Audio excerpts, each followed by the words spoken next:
Okay, I want to turn to your healthcare plan because you've just released a new healthcare plan, and I'm a little bit confused about where you stand. First, I want to play clips from two of your ads where you talk about healthcare.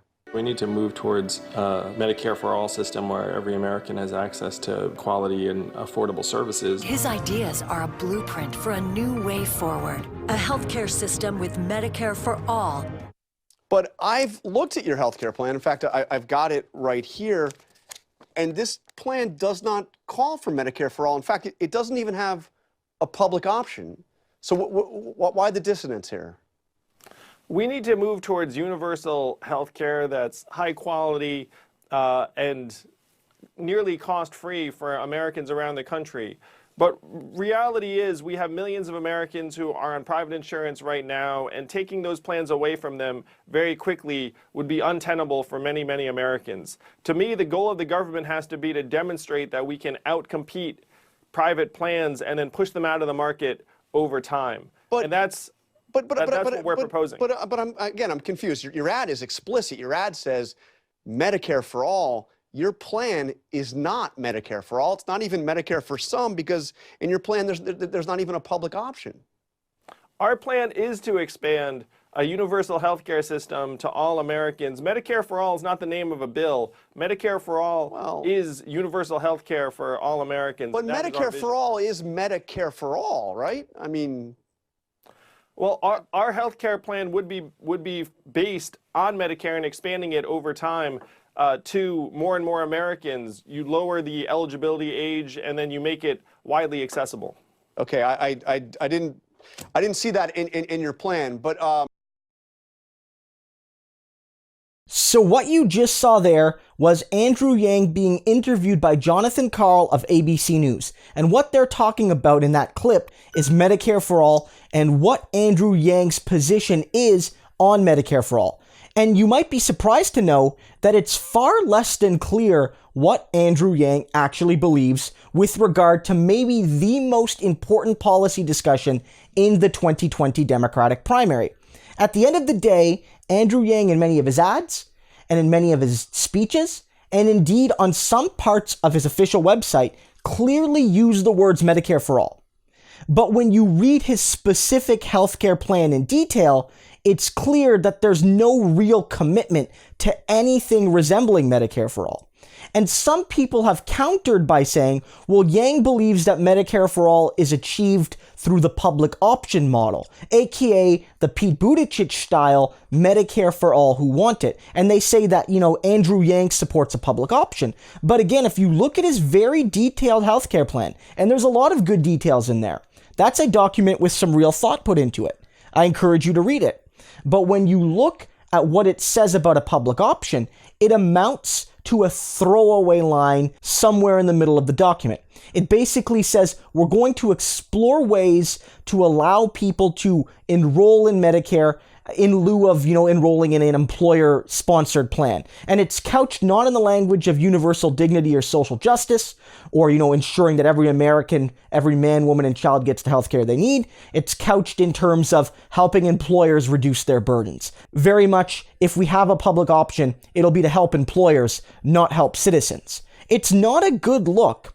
And what this shows is that Andrew Yang is playing both sides of the field, or at least he's trying. He wants to embrace the radical, progressive, bold, forward-looking, innovative vision that comes with Medicare for all and the policies that are part of that broad umbrella. He wants that. A lot of his supporters want that. A lot of the people that Yang feels he could make his supporters want that. But on the other hand, Yang, I think ideologically, does not actually support those positions. And if you look at his plan, it might be the most right-wing plan on offer from all of the credible 2020 Democratic candidates. I really believe that because, again, it's certainly not Medicare for all. But to be fair to Yang, no one but Bernie Sanders is really offering anything that looks like Medicare for all. Even Elizabeth Warren has really waffled on this issue, and I feel that's one of the reasons Warren has been struggling over the last few months. No one but Bernie is offering Medicare for all. But there are people making much more credible statements on a Medicare for all who want it type plan, like Pete Buttigieg, like him or not, that Andrew Yang isn't offering. And so from my look at Andrew Yang's plan, I don't see a public option or Medicare for all. I don't see either. I don't see any credible commitment to solve one of the key issues facing the American healthcare system, which is that millions and millions and millions of people don't have health insurance and are therefore at the whim of fate to face bankruptcy or death or permanent illness or permanent disability or permanent poverty or what have you. That's the reality. That's the core flaw of the American system.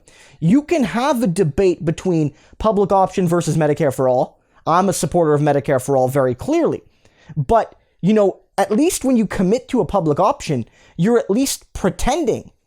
You're at least trying to solve that core issue, which is to get every last citizen some kind of health insurance. Whether it's a private plan or a public plan, a hybrid, you're trying something. Yang is doing neither here. Yang's argument is, well, we got to lower costs first and then solve the issue.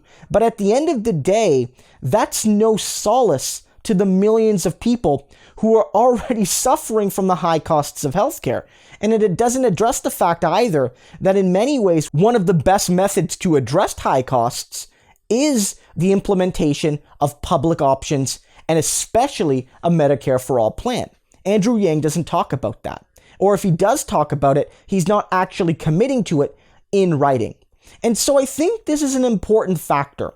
Andrew Yang doesn't have a ton of support, although his support continues to grow, and in many ways, he's catching up on a lot of people who, at the beginning of the primary process, were seen 2 or 3 or 4 steps above Yang. Yang was a nobody at the beginning of this process, and now he's within striking distance of former potential winners like Klobuchar and Booker and many others. And he deserves real scrutiny. He deserves real scrutiny. And there's a lot of people with progressive ideals who I don't think understand that not only does Andrew Yang not support a Bernie Sanders style Medicare for all, but he doesn't even really support a Pete Buttigieg style Medicare for all who want it option either. And so for those people, I think more needs to be said about how their guy, Andrew Yang, how the Yang Gang's champion, is maybe the most right-wing figure in the Democratic primary process when it comes to providing people with the insurance they need. They need that information, and I think it's really important we talk about it. And at the end of the day, look, Yang makes a decent point in this video. There's a real debate to be had about what Medicare for all means. I'm a Bernie Sanders guy. I support Bernie Sanders' vision for Medicare for all. And if you look at Bernie's vision, it's the capital M, Medicare for all. It's Bernie's plan from the campaign. It's the legislation he's proposed as a senator. It's what he's talked about for generations in many ways. There's that. You could alternatively propose a plan that provides Medicare for all that's different from Bernie's plan. And I'd love to hear that. I've seen it from no one, but I'd love to hear it. So Yang is right. Bernie Sanders and those like Bernie Sanders don't have a monopoly on what you might call Medicare for all. But it's very clear that Andrew Yang offers no credible alternative to that, and he offers no credible path to achieving either Medicare for all or a public option. It's time that progressives start challenging people like Andrew Yang. And it's time that we understand that even though someone like Andrew Yang is seen as a, backbencher, somebody who doesn't really have much of a shot at winning this contest, his sort of narratives may well hurt the cause either of Medicare for all or even a public option. Because at the end of the day, people can say, well, you have smart Democrats like Andrew Yang who see both options as untenable right now. And, we just have to be more cautious. And, this could be used by the Republican nominee. This could be used by Donald Trump against Sanders or Buttigieg or Biden or Warren and say, well, Andrew Yang, he was a smart guy. He said that America can't afford this right now, that America has bigger priorities with healthcare than to, fight about public option versus Medicare for all. And I think that we have to crush this narrative now before it spreads and legitimizes a general distrust of either Medicare for all or a public option.